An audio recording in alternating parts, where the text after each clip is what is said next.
Show. All right, y'all. Rick's Morning Morning Show. 12 minutes after the hour. Got your front page. What up, Eva? Good morning, Ricky. Good morning, everyone, and happy Tuesday. I'm your girl, Eva Marcel, here with a quick look at your front page news. President Trump is back at the White House while continuing to recover from the coronavirus. His return was a dramatically staged moment for the cameras yesterday evening where he removed his mask and saluted. Trump later released a video where he encouraged Americans not to be afraid of the coronavirus and not to let it, quote, dominate you. Trump's medical team says he is not out of the woods yet. Meanwhile, preparations are being made for tomorrow's vice presidential debate between VP Mike Pence and Senator Kamala Harris. They will be separated by plexiglass barrier and more than 12 feet of protection against transmission of the coronavirus. The Democratic campaign reportedly suggested and requested the plexiglass barrier. Although Pence has reportedly been exposed to people who've tested positive for the virus in the White House cluster, he has reportedly tested negative. Pence, however, is not quarantining. Meanwhile, a police officer in a small East Texas town now faces murder charges in connection with the death of a 31-year-old black man on Saturday. Relatives of Jonathan Price say he was trying to defuse a domestic violence situation between a couple outside of a gas station when he was shot and killed by Wolf City police officer Sean Lucas. The officer is in jail pending a $1 million bond.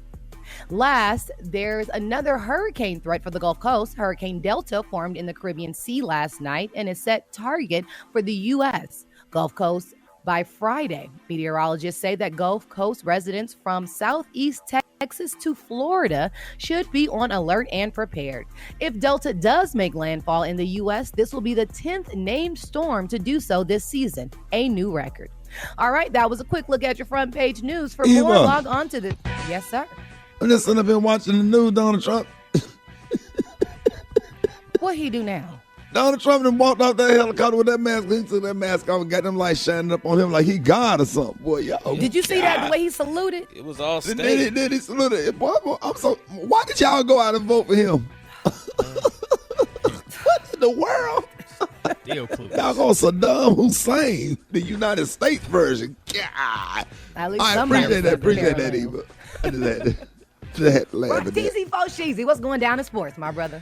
What up there, Eva, man? 2 Monday Night Football games last night. New England loses to Kansas City. Of course, that was without Cam Newton. Cam Newton still dealing with his COVID-19 positive test. And the Atlanta Falcons, yes, y'all, they're 0-4. They lost to the Green Bay Packers last night. Speaking of COVID-19, the NFL has implemented a new set of COVID-19 protocols. Multiple positive tests has popped up over the league. Some of these new rules are not following these rules actually could result in a loss of a draft pick or forfeit of a game. Limitations on the number of tryouts teams can have per week. Ban on gatherings outside of the club facility. And they need to implement a video monitoring system to ensure compliance with all protocols, man. So that's all going to be implemented. Last but not least, the Houston Texans fire head coach, general manager Bill O'Brien. It is what it is. Gary, what you got there, Mike?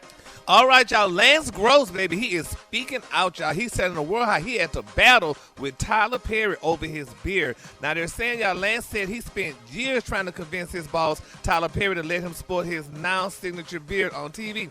He said, quote, "It took me so long." He said he would not let me grow it out when we started House of Pain back in 2007. Now, Gross 39 told Page 6, he said, "I had facial hair, but they made a decision that they wanted my character, Calvin Payne, to look younger.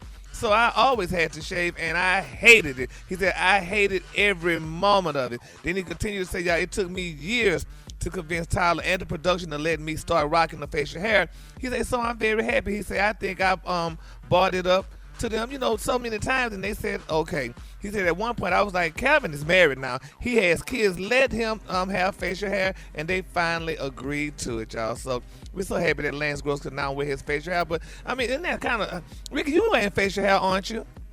Yeah. What's the big deal? I mean, would you want to look older or you want to look younger? Because I'm thinking if he didn't have facial hair make you look. I just get compliments on my beard, especially when I hot comb it.